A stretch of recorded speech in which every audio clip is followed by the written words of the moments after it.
Hola, permíteme explicarte una narrativa fascinante que conecta la filosofía griega, una revolución espiritual judía y los orígenes del cristianismo.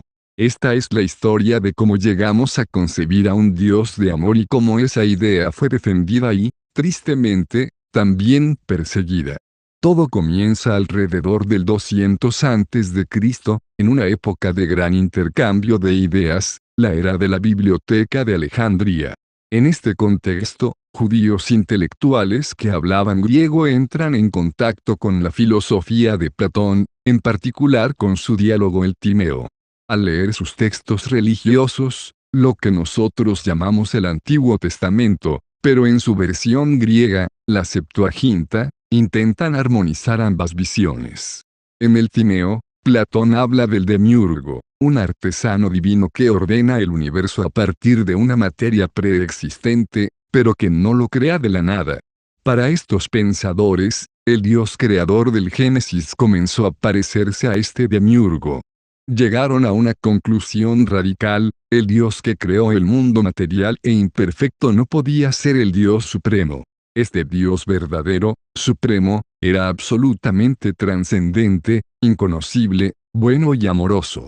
El Dios del Antiguo Testamento, en cambio, era un Dios menor, un administrador imperfecto de la creación. Esta no era la visión mayoritaria, pero sí una corriente poderosa. Algunos grupos, desencantados con el establishment religioso, se aíslan para vivir en pureza, como los esenios en Qumrán, los autores de los manuscritos del Mar Muerto.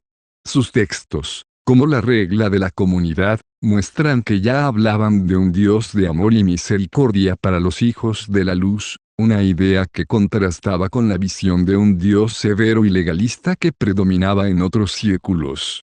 Cuando Jesús de Nazaret comenzó su ministerio, su mensaje de un Padre amoroso: pues si vosotros, siendo malos, sabéis dar buenas dádivas a vuestros hijos, cuanto más vuestro Padre Celestial dará el Espíritu Santo a los que se lo pidan. Lucas 11:13 resonó profundamente con estos grupos. Para muchos de ellos, Jesús era el que revelaba al verdadero Dios Padre, contrastándolo con el Dios del Antiguo Testamento. Por ejemplo, Jesús dijo: mi Padre hasta ahora trabaja, y yo trabajo. Juan 5:17, lo que algunos interpretaron como una negación del Dios que descansó en el séptimo día. Génesis 2:2. Estos primeros creyentes, que podemos llamar cristianos gnósticos o docetistas, veían contradicciones en el Antiguo Testamento que confirmaban su teoría, porque un Dios bueno tentaría al hombre con el árbol del conocimiento. Génesis 2:16. 17. Si Santiago 1:13 dice que Dios no puede ser tentado por el mal, ni él tienta a nadie, porque prohíbe las imágenes. Éxodo 20:4 y luego ordena hacer una serpiente de bronce. Números 21:8, porque manda codornices y luego castiga por comerlas. Números 11:31-33, actitud que no se condice con el Padre bueno que describe Jesús. Para ellos, Jesús descubría al usurpador, el demiurgo, y revelaba al Padre amoroso que estaba por encima de él, un Dios del que ya se hablaba en pasajes como Jeremías 7:22 o Salmo 50 horas y 12 minutos 13. Ya en el 180 después de Cristo existían textos cristianos gnósticos, como el Evangelio de Judas y los más de 50 encontrados en Nag-Hammadi, que demuestran que estas ideas ya habían estado madurando y que con Jesús vieron resueltas sus dudas.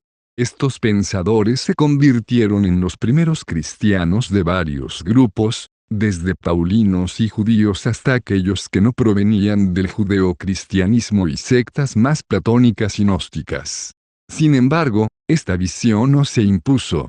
Tras siglos de debate, la corriente principal del cristianismo, que se convertiría en la Iglesia Católica, católica significa universal, definió su ortodoxia en concilios como el de Nicea, 325 después de Cristo.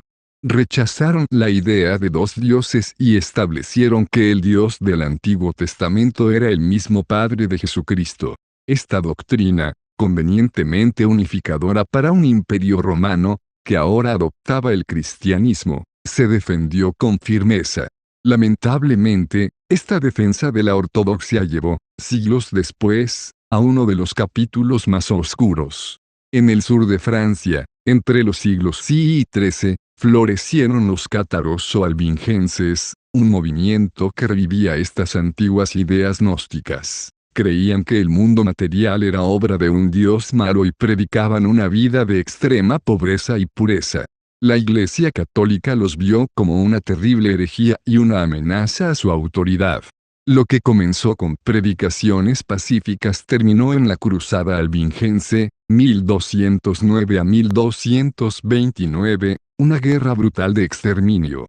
La masacre de Besiers, donde se gritó «matadlos a todos», Dios reconocerá a los suyos.